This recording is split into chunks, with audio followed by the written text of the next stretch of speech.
Good afternoon, everyone, and welcome to the Equity Series.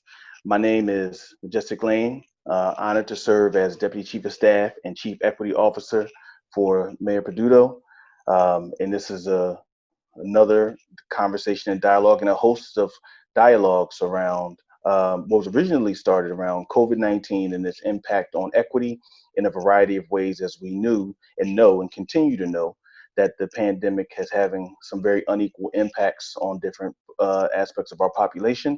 We wanted to be able to speak to that. And today, we want to be able to talk about the relationship of equity and public safety, obviously not only with COVID-19, but also with the broader set of things that have been happening in our country and across the world over the last couple of days, last week with the murder of George Floyd in Minneapolis, and then the resulting protests and uprisings and just general concern around our country and around the globe. And so I want to kind of start, and again, serving as the Deputy Chief of Staff and Chief Equity Officer, but also as a Black man, and centering that experience as a Black man in Pittsburgh in America. And we do a lot of work around equity and looking at equity as, a point where, race or gender or orientation or class is not a stand-in for quality of life. And those are some of the broader goals that we have been working towards, and places all across the country have been working towards for so long. And you see a lot of great work being done around moving to make sure that race, class, gender, orientation, neighborhood is not a stand-in for quality of life or length of life, as it has been in so many cities with so many disparities in every kind of space you can imagine. But there becomes a real fundamental issue of actually being alive, right? And so the conversation around equity becomes smaller when it becomes about possible death. And when you see the killings and the deaths of so many African Americans and so many Black folks across the country, only in the last couple of months, then you really, start to see that the conversation that you're having on public safety is a fundamental conversation around equity, and it's a conversation that we need to continue to have, and the equity of all people, but especially those who have fundamentally and historically been disadvantaged by the systems of public safety to serve and protect them. So I wanted to just open that up first. And we also know that even in the space of serving the public, some of the issues and challenges we've been having around COVID has also been, how can we best serve the public and best preserve the health of the public, especially when you have so many disparities going on, and how can cities respond and pivot to those issues going into, later into 2020 and forward, and how cities responding to the cries of so many around the disparities, first around COVID, and then also obviously around the murder of George Floyd. So I want to just kind of start with that, and I want to go to you, Mayor. One, to ask, Mayor, how are you doing? And just, give me some brief perspective of what you have, of what's been happening over the last 10 days and where you are. Thanks, Majestic. I think that with myself, and I would say most people, right now is a very emotional time. People have looked at local government as both being the area where change can actually happen, and also the area where change is necessary. We're sort of going through the process as we're going through the emotion, and that makes things a little more difficult. We're trying as much as we possibly can to be able to address the concerns of the people of Pittsburgh on the type of city government that they want to have, and the type of police bureau that they want to have. While at the same time trying to keep the peace and to deal with the crisis of a march or a protest every day. And like I said, emotions are high. So putting all that together, it creates a very difficult, or if not a very complex set of circumstances. Our goal is to be able to put into effect immediately police reform while looking at a long-term basis of addressing a multitude of issues with the public over the course of the year. Today, we began that process. We have become an early adopter of My Brother's Keeper Alliance with cities around the country. This is a alliance that was called for by President Barack Obama. We have been a leader in My Brother's Keeper for the past 4 years since it was created under the Obama administration. This helps to push us to the next level, which looks at reviewing the use of police force policies, engaging communities by including a diverse range of input, experiences, and stories, reporting the findings to the community and seeking feedback, and then reforming the community's police use and force policies. The last part of that, in reforming police policies, we also adopted the 8 Can't Wait policies, 8 different initiatives within the Police Bureau, most that are already being followed by the Pittsburgh Bureau of Police, requiring officers to de-escalate situations, having a force continuum or matrix included in their use of force policy, explicitly prohibiting chokeholds and strangleholds, requiring officers to give a verbal warning before using deadly force, prohibiting officers from shooting at people and moving vehicles, requiring officers to exhaust all other reasonable alternatives before resorting to using deadly force, requiring officers to intervene to stop another officer from using excessive force, and requiring officers to report all uses of force, including threatening a civilian with a firearm. Those different initiatives were adopted today, putting Pittsburgh in a handful of cities around the country that have adopted both policies. The implementation of these policies will be done over the course of the next few weeks.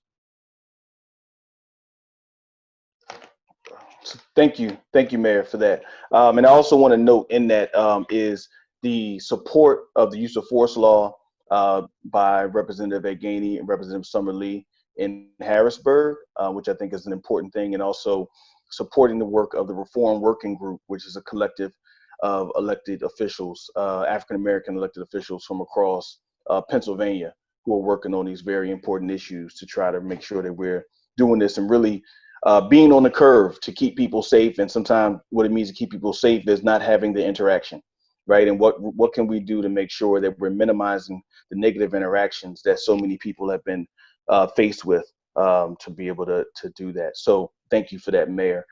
Chief Schubert, many of the things that we're talking about, the 21st Century Policing Challenge has been going on in the administration for some time. You've been an advocate of engaging with community and making sure that all communities in our city feel comfortable. I mean, these things are not without bumps, right? So these things are, challenging, right? And no city in America has it right, and that's not for us to feel good about. That's for us to strive to. So I just would ask, just with everything going on, seeing the protests, the peaceful protests, some of what I would call the unfortunate negative occurrences in our city and across the country as it pertains to communities and harming place and property. Just really talk about the work you've been doing so far, and then also kind of what you think the work looks like going forward for 21st century policing that keeps these quality of relationships, keeps equity at the forefront of how we're interacting, and then also responds to community. Sometimes people are not happy and they're channeling their rage and they're talking about things and they're engaging in ways that can make people uncomfortable, but it is also something that is a result of so much that has happened in this city, so much that has happened in this country. So how do we do the best to preserve equity, but also keep peace and being progressive as we move forward? Yeah, as we've said from the get-go, I mean, our heart goes out to what happened to Mr. Floyd. It should have never happened to anyone. And to watch it, I think that was what was probably most disturbing to a lot of people was watching it happen in front of your eyes on video, as a person, as he pleads for help. And one, we're not trained that way, but two, we get in this profession because we want to help people. We want to be there for them, and that didn't happen, and they failed him, and they took a life that should have never, an incident that should have never happened. And quickly, law enforcement, major city chiefs that we belong to across the country, we all recognize that, we've got to speak up. If we truly want change to happen, we have to speak up. And I think if you look at anybody in law enforcement around the country, I think they all saw the same thing. So I think this is an opportunity that we've got to make something positive from the death that the four officers caused, to help all of law enforcement in what we do. And I'd say the biggest thing right off the bat with that is the officers that did nothing to help him, who stood around and did nothing to intervene or stop the action. And I think that's something internally across the country that each agency needs to work with and ensure that their officers are following that. And you stand up. I mean, we're the police, we're the law enforcement. We have to set that standard. We have to set that, that bar of ensuring that our officers are accountable, not just for themselves, but for the officers they work with as well. So that's something that's really big to me. As the mayor said, a lot of these things that were put out, we already do. And, we're lucky because we went through a national initiative. We've done a lot, with 21st century policing under President Obama. And we always look at ourselves to see where we're at and if there's things that we need to improve. So we do look forward to people with their suggestions. We're not perfect. I mean, we're not robots. We make mistakes all the time. And if there's things that people can provide us, they can help us do things better, we look forward to it. We love the engagement we're having with the community, and we have Sergeant Cost on here and Commander Holmes and Shatera, who does a lot of work with us as well. But the officers we have out in the field who are going out into the communities, it's very important to us. And I think each of us know, and if we asked each one separately, what gives us the most joy is we think we're building for the future. We're making the change now for the future. So that's something I'm very, very proud about. So, Chief Schubert, just really quickly, I want to ask you kind of another question based upon that. And some of the work that you've been doing around implicit bias and de-escalation training, one of the things that the mayor called for today was to make sure that a lot of officers and our officers across the Commonwealth have this level of training. So could you talk about what that means? Again, it doesn't mean it always goes perfectly. It doesn't mean we don't have challenges around those things, but what is the standard that you and your department have around, implicit bias and what happens often in communities, often what is happening to African Americans, what is happening to the trans population, what is happening to the immigrant population around implicit biases that people often have? That's one. And then two, in situations like protests and situations like what has been going on across the country around de-escalation. Okay, so to answer the one question, we're lucky because we're a bigger organization. We do a lot of more training than other agencies do across the Commonwealth. We do a lot of scenario-based drills where you're using de-escalation in that. We mandate that everybody has the implicit bias training. We actually offer it to the communities as well. And we're always trying to do more and more. We actually just brought in more de-escalation training that our instructors at the academy have. And actually that more of that would have been going on now had it not been for the COVID-19 that struck earlier this year. But we're always looking to improve with our technology, with our tasers, with our body-worn cameras, always looking how can we do things better with that. Now, what is we can do, because as I said, we look at every challenge as an opportunity. How can we change things? I think this would be important because it will help other agencies across the Commonwealth that don't have that opportunity. You have some agencies that may have 5 officers and 3 of them could be part-time.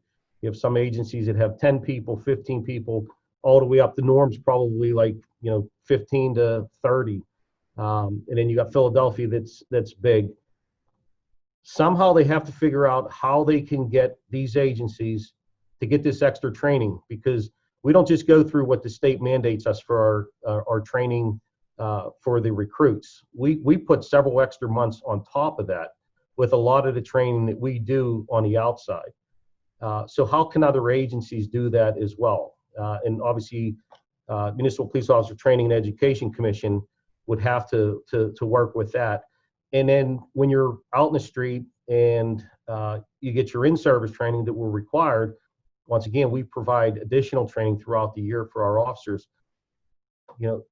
How do you get those other agencies so they can be consistent with that same training, where they don't have anybody else to put on overtime to work, or they don't have the money to put them on overtime? So the best thing I think we can do is figure out, is the state to figure out, how do we get everybody so they do the same thing across the Commonwealth? So they have the same training, they have the same policies, they have the same standards. And is it a challenge? Yes, but I think it's an opportunity. Thank you for that, Chief. I appreciate that. I'm actually going to go to Assistant Director Murphy to just really kind of talk about your role with the Public Safety Department, your role in engaging with community. We have a number of folks on the line who, have been really engaging with community, and I know you can only go up from here with enhancing that and working more with community, because there can never be enough communication, there can never be enough conversation. But Director Murphy, tell a little bit about your role and kind of how you see community police engagement, where we do well and where we can do better. Okay, so I'm the Assistant Director of Community Affairs for our Department of Public Safety. I work primarily with police out of all the bureaus, but I also manage a number of pieces of our department: our victim services, our disruptive properties, nighttime economy, our park rangers. We have program coordinators who work with police, fire, EMS, animal care and control, and I'm probably missing a few, and also our Stop the Violence office. And my role with police is I call myself more of a connector, trying to bridge that gap between getting voices heard and people's ideas into the Bureau. So when we talk about making policies, when we talk about making laws, when we talk about equity, we usually have a bunch of people in the room who don't look like us, who don't come from the communities that we come from, who don't have the experiences that we experience, but then they're like, here is a law, or here's a policy, or here's an ordinance that is put in place, and now this body of paper governs how we can engage with it. And that is extremely problematic, because we need to have people who are in that space that can say, hey, this isn't going to work, because the way that this community engages with the police, or their traumas, or their experiences, or past incidents or behaviors, won't allow for this policy or this ordinance or this law to be successful. I go on a tangent a lot when I'm in our communities about the importance of voting, because our police officers, when they say, like, I'm upholding the law, that's what they're doing. And it's a truth that we don't like to talk about a lot of the times, but it is the truth. There is a law that is put in place that gives them the authority to do the things that they do. And we vote people into office who support those laws. And so, I talk to our residents, community members all the time about what can we do to take action to make change, and it's hold our policymakers accountable. If we don't like the way that things are, when we elect them into office, we need to make sure that they're there to make changes that will reflect good things in our community. There are a lot of people who feel like their voices are not heard. And so I like to set up meetings. I'm one for conversations, and I'm a great mediator, not to toot my own horn, but I think that I am. And I can bring people together and have people with different ideas share what their experiences are and really try to find a common ground. And I say we accomplish a lot through conversation. Sometimes people feel like we have to have these large programs or these major initiatives in order to create change, but sometimes it's really just getting people in the room and talking about those ugly truths, and then how do we move forward from it. I make sure that I always give my cell phone number out. I'm a call away, and whatever our community members, whatever situations or problems, particularly pertaining to police, that they come into, they know that if they call me, I'm on it. I will call whoever. I will meet with whomever and make sure that we reach a level of understanding. We might not all agree, but my objective is always to create understanding and respect. So let me ask you another question, just kind of talk a little deeper around what's happening with the murder of Greg Floyd, and just how, people in the Black community and just our broader communities are feeling. Like what are you getting from how people are feeling? Like how, we see how people are expressing themselves, whether peaceful or otherwise, but just to really tap into the feelings of where people are. What are you getting from that? People are saying, see me, hear me, respect me. I'm a part of this community. And there is a big difference with how Blacks are treated in our community nationwide. And this is just another example of a man losing his life in a way that he did not deserve to. And we often feel like, and because I feel this way as well, would that have happened if he was not a Black man? That is a question that rings throughout all of our communities. Would that have happened if he was not a Black man? And why are we treated differently? And that's how people are feeling, and they want to know why. But then we dig deeper into our systems. And, when again, out in the community, our police are kind of the face of those systems. Although our policymakers, our judges, those who make laws, they're kind of internal in the system. And, and our police get it the worst because they are the outward facing, body of the system. They're the group that the community has the most access to. And so when you're angry and you're frustrated at a system, you voice that frustration to the part of the system that you have the most access to. And so, this is going to continue, unfortunately, until we have our elected officials and our policymakers actually stand up to say, hey, community, I'm with you. This is wrong. We won't tolerate this anymore. We want change, and I'm going to stand with you until we get the change that we deserve and that we need. Thank you. And then one of the things I want to say, kind of coming off of that, but also want to share, and we'll talk about, because there's some questions coming up in the chat, is I think you pointed to the conversation around systems, and often people will frame things as, oh, that individual who did something, right, or this thing that happened over here. When you start looking over time, you start to see, well, if it continues to happen in a particular manner, then it's not an individual, it's actually a system of how these things are structured, and then in line, it also has to be a system of how we respond to them. So I think that's one of the challenges. It's a lot easier, like you said, to do a big program or to do something visual or signaling about change versus actually doing the work to work on the systems that actually can save someone's life, if it's not choking, back chokehold, or the variety of things that can be done. I think those are the tangible, practical, systemic changes that are really important. One more question, and I'll go down the line. If people want to be able to get in contact with the Community Response Unit and engage with yourself and Commander Holmes and Sergeant Klein Costa, what would be the best way for folks to reach out? All of our emails are public. Well, at least I know for the admin staff on public safety, all of our emails are on the city website. My office number is 412-255-2374. People call me all the time. If I'm not there, you will find that my cell phone number is on my voicemail because I'm probably out in the field or handling an issue. But I always tell people, like, I'm accessible. No, thank you, and thank you for that. I think, again, part of this challenge is how are people being seen and being felt and being responded to. and making sure that it's real and not just for the sake of it being said. So thank you, Director. Commander Holmes, I wanted to get a time to, your work has been really strong within the district, within for some time within the department, and just really wanted to get an idea of the kind of work you do and how it connects to equity and public safety. Yeah, so I was the liaison for the national initiative that Chief Schubert talked about earlier. And I was fortunate enough to have been invited to the White House a few times under the Obama administration as they rolled out 21st century policing when that report was released in May of 2015. And so I do a lot of work with the community and a lot of work really being a liaison to some of our law enforcement partners, particularly those law enforcement agencies that operate within the city limits, such as our universities, UPMC police, et cetera.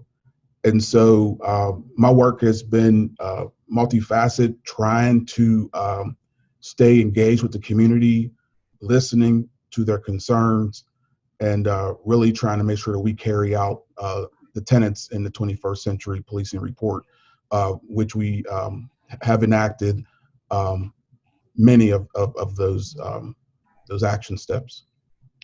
Thank you, Commander Holmes. Just really quick, and just asking you as a Black man that's in the department and has also been at the protests looking at the killing of a Black man from a profession that you are a part of, that you have honorably served in. What are the feelings and kind of things that are happening on the ground that you're hearing at the protests? What are you seeing? And then what are ways that we as a city can do better, really kind of responding to the very real kind of feelings, needs, and emotions of people on the ground? Well, I think, we're suffering as a nation and locally from history, the criminal justice system and history. Law enforcement, has been put in that precarious situation of enacting and enforcing unjust laws to separate us, like Jim Crow Black codes, separate but equal. And we're the gatekeepers to the criminal justice system. I believe that the saturation of distrust dates back so long ago. And so we haven't overcome those obstacles. And then things happen like what happened in recently with the officer killing that gentleman, and it just bubbles and boils over because we have not been able to sustain legitimacy. And so this selfless individual took that legitimacy again away from us. And so now it's going to take time for us to build those relationships back with the community. And there has to be trust because relationships are built at the speed of trust. And in terms of history, every police officer in this country has a partner, and that partner is the history of this country, the good, the bad, and the ugly. And so people are frustrated. I came into law enforcement because I had a negative interaction with a suburban police officer. And I thought that maybe if I could, change from within, I could join the ranks, I could change law enforcement from within. And so like the chief said, we're still a work in progress. And there's more work clearly to be done. Thank you for that. And I think it's important to kind of bring that space of history up because it's difficult to have these conversations without a historical context. It's difficult to be able to talk about moving forward without a historical context of, what is the space around the unjust criminal justice system, the engagement where there are times where law enforcement has overreached and had clearly negative impacts on people. And then we have a time now where people are saying by protest that, listen, this is something that we need to work on. And as the institution, whether it's the city, whether it's the department, we're all having to pivot and evolve to kind of deal with those changes. And again, our changing city and the changing challenges that the city has. I want to go to Sergeant Klein Costa. You've been really, really, really engaged kind of on the ground.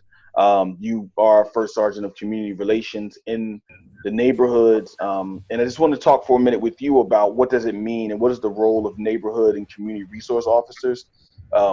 What's the importance of those things in communities to kind of head off issues before they happen?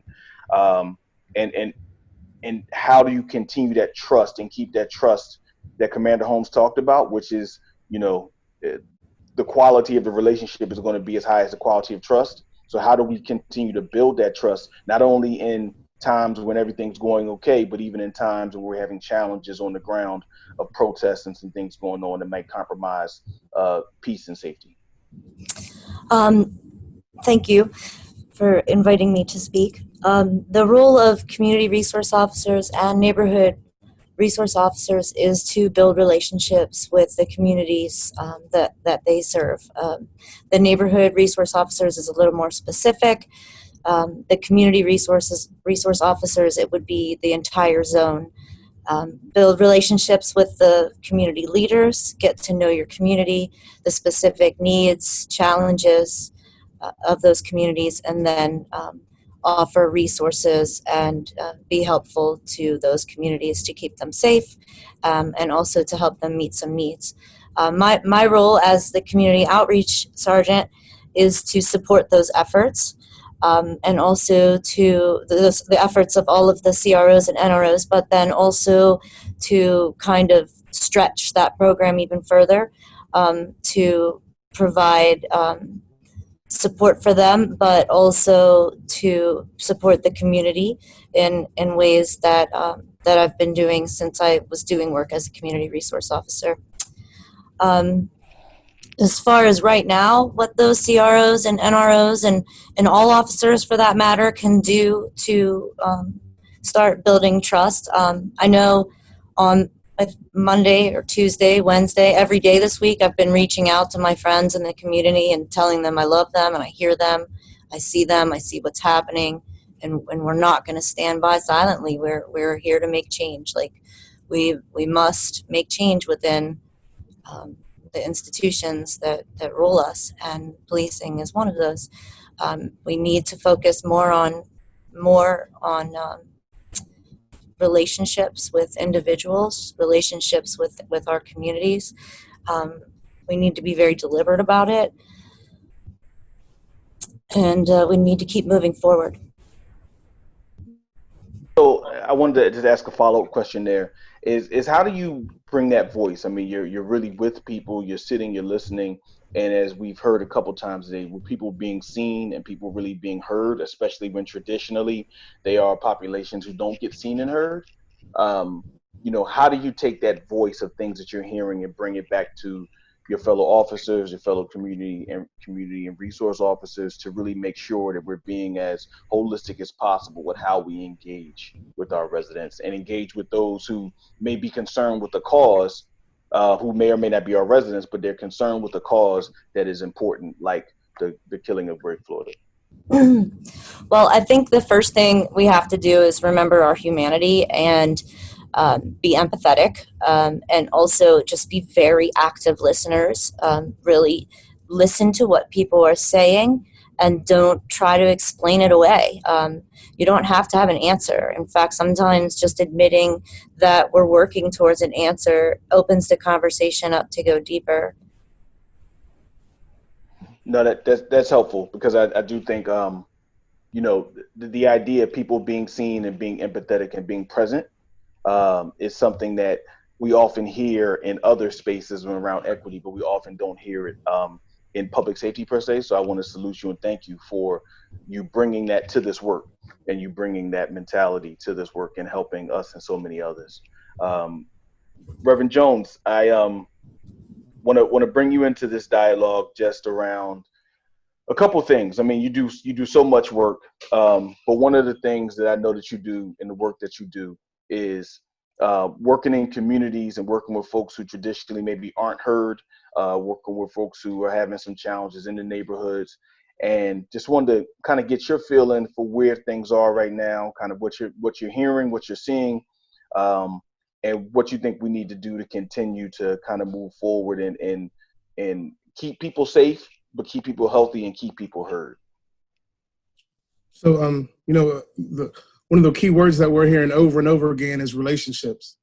I'm a believer that 90% of this thing is going to be relationships. That's the relationship that we've built through the community and through working with key key stakeholders in the community that has really helped us through this time. You know, people want to be heard. Listen, I want to be heard. You know what I mean? I want to be heard. I want my voice to be heard, and I want my voice to be respected. In a lot of ways, you know, through the traumas of seeing stuff like this happening over and over again, if people aren't heard, you know, a lot of times people will, you know, make sure that they do what they need to do to be heard. I think having conversations, building conversations is key. You know, I believe that people want peace in the city. But I also believe that it's going to take people sitting down, as Sergeant Costa said, and having a conversation so that they see that everybody at the table is real. We're human. We all want to go home, and we all want a peaceful Pittsburgh. I think those are some of the key things that people want. People are hurting. And let's just be honest, there's a lot of traumas. We're in a situation where we were dealing with COVID-19, and we're still dealing with COVID-19. We can't even forget about that. All this stuff, it's been a buildup, and it's almost like in a lot of ways that you're shaking in a pop can, and it's getting bigger and bigger. And just the George Floyd situation really just took it to a whole nother level. So it's very important for us to be consistent with what we're doing on a regular basis, not just listening to them now, but listening to people on a regular basis, letting them know that they're loved, but also letting people feel empowered to a point where they see their role in counteracting what's going on. You know, when I spoke at a rally recently, I said every single person here has a role. Now, the protesting, you know what I mean, on the streets is one way. I said, but what about the attorneys that are in here? What about the people who, you know, a lady came up to me and she said, I want to get involved in stopping some of the things that are going on. She started talking about the gifts and talents that she does at her job. I said, ma'am, that's a way for us to work together to be able to counteract the things that are going on in the communities, and with brutality and just community violence on a regular basis. So it's important to continue to empower the people, but also equip them with the skill set that they could continue to grow from, which most of them already have it, just so that we can help direct it in a way that's righteous, that will help heal our communities.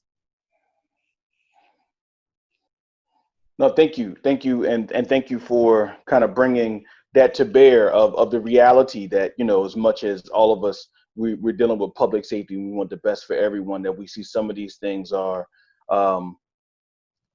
responses to what's happening in community, and what has been happening in collective trauma that I think we need to recognize and kind of call out, because if not, we don't call it out around the collective trauma. You know, obviously we've had some things that have been happening over, you know, in Pittsburgh during this week that we're all still trying to work through and make sure that we're looking at ourselves individually and collectively and thinking how we can best serve everyone. And I know that that's something that is that more will become to talk about that in the future.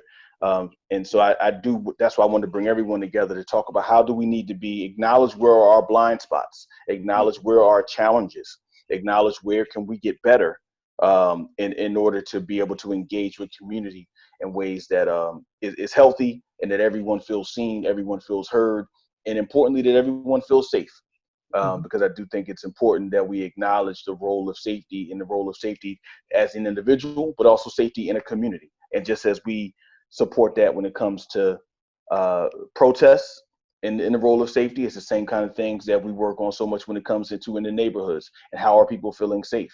And how can we create those networks and communication? And if folks feel like that the communication has not been there or needs to be more clear, how can we open up the means of that communication to be able to have it? So I really want to kind of go to anyone that wants to answer, and say, you know, with this work, with this scope of things that's been rolled out by the mayor in conjunction with state representatives, in conjunction with elected officials across the country, in conjunction with organizations that have really stepped up to the task. And also, I got to say, conjunction with organizations that have been doing this work on the ground. I'd be remiss if we didn't talk about the folks who have been working on this recently, that have been, you know, really forwarding this work. So Mayor, one thing I would ask you is just basically, you know, in every city, people are going through this. I know you talk to your other mayors, but what are you optimistic about? What are you optimistic about that from what we've done and what we need to do that we can create a better Pittsburgh that serves all? I think that the one thing that we should all be optimistic about is that there is real traction. I've been working in this building for nearly 2005, 25 years. And I've never seen the amount of support coming from different areas in order to bring about police reform that I am seeing right now. My optimism is based on the support that's coming from within the police bureau, not just here in Pittsburgh, but as you see around the country. My optimism comes from the conversations with corporate and labor leadership in realizing they have a role in this. It's not that they, can't say we're not a part of that. If you're a part of the community, you have to realize that racism is real and that there are things that we can do to change, as you said, the system. If you're following a trend, then you know that there are things in place that cause that trend. It is an outcome of what the system is. And we have the ability to change that system. Now, the legislation that's in Harrisburg is absolutely essential to be passed in order to change that system. We are obligated to follow rules and laws created in Harrisburg that many times disallow us from doing the changes, number one, that we know we need, and number two, that we can build the support with the rank and file in order to be supportive of that change as well. But it stopped because of laws in Harrisburg. Now, here's the worst part about that traditionally, those laws, when they have been offered, have only received the sponsorship of our Black elected officials and a handful of white elected officials. And that is in itself a model of racism. What we need to see are white elected officials stepping up and saying, we have the tools in order to be able to solve these problems, but it only comes when we put our names behind the legislation that is needed in order for it to happen. I have optimism that because of the traction that you're seeing today, because of the wide support that it's getting in all corners of the community, that because the people are saying that our Black neighbors and our brothers and sisters have been given a raw deal for 400 years, that over the course of these next 4 months, we'll see systematic change throughout this country. And I haven't been able to say that in the 25 years that I've worked for city government. In fact, the year that I came in, 1995, was the year that Johnny Gamage was killed.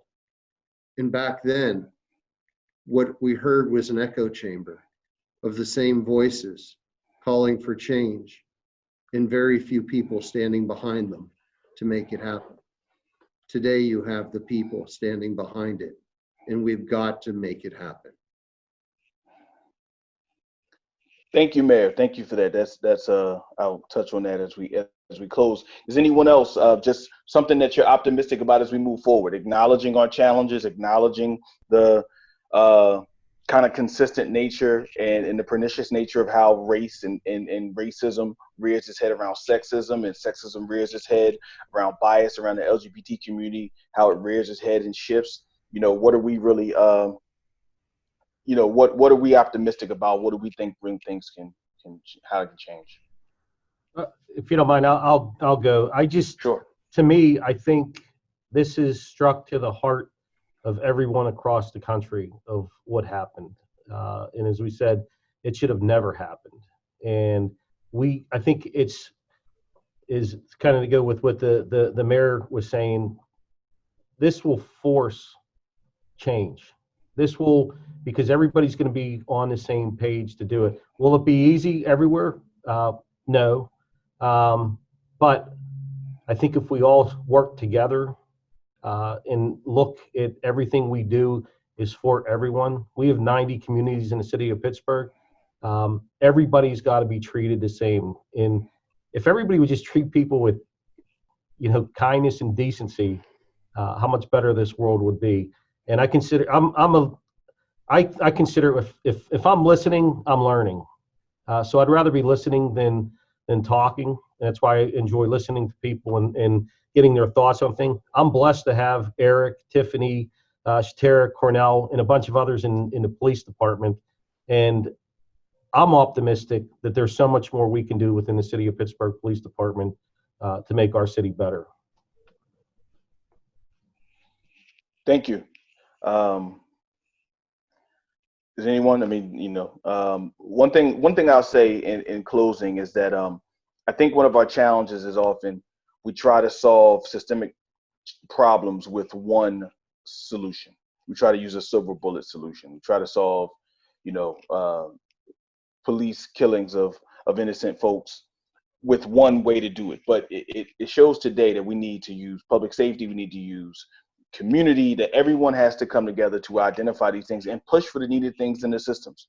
I think we shouldn't be confused that systems need to be pushed, right? And we know a lot of our organizers and activists here in the city for years have been pushing for things, and it has resulted in some positive change, and working has resulted in positive change. And it will need, in that kind of positive tension, I'm going to call it, will continue to need to be there, because folks are on the ground, our folks in public safety are on the ground, but we're really trying to create a space where people can feel safe, people can feel seen, people can make sure that they go home at night, and that, kind of really going back to my original point, that, that my work around broader equity agendas is all for naught if fundamentally I or my son or my father or anyone who looks like me, and does not a gender based, but those kind of things, if they don't feel safe going home, then the equity work that we're talking about can ring hollow. And I know everyone on the conversation today does not want that to ring hollow.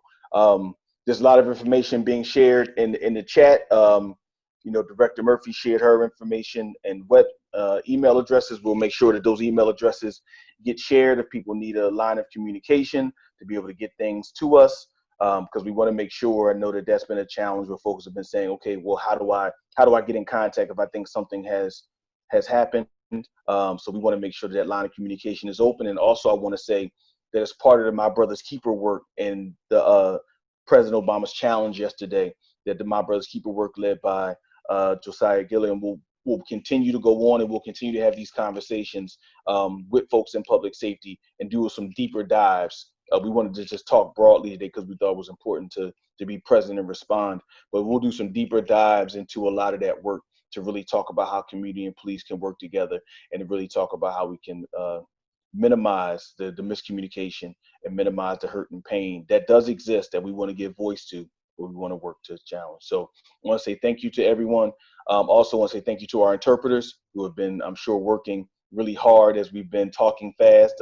Want to work on doing that, and really say thank you, and be on the lookout for the next equity series. Thank you. Majestic, can I say one thing to conclude? First of all, thank you for putting together this series. And to those that are still watching, I ask you to watch the previous episodes of this series that deal with a whole multitude of issues regarding social equity in Pittsburgh. And we need to adopt them all.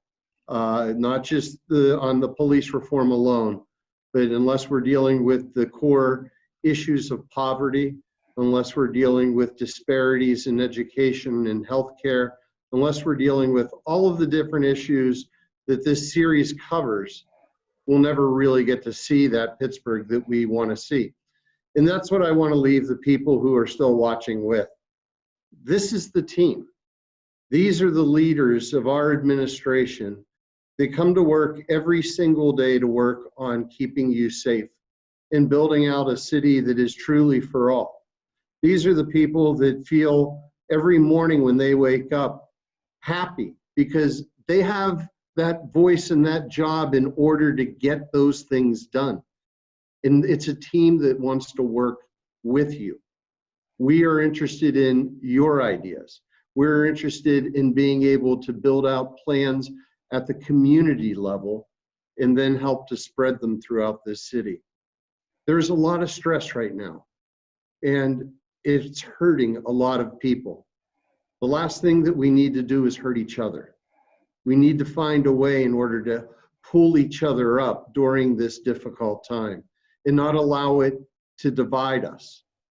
Our team is here to do just that. Our public safety officials, everyone down to the officer that you see on the street, right up to working into this office and working directly with the chief. Everyone wants to be able to help you.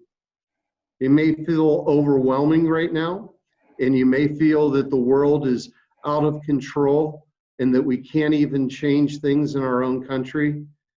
But I can assure you this, we can change things in Pittsburgh.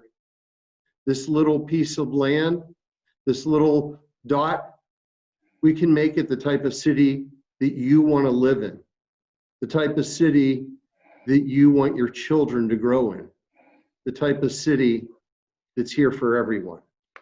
We ask you to join us and work with us to help bring about that change. It will only happen that way, by working together. Thank you. And thank you to everybody. Thank you to everyone that's participated, and thank you to everybody watching.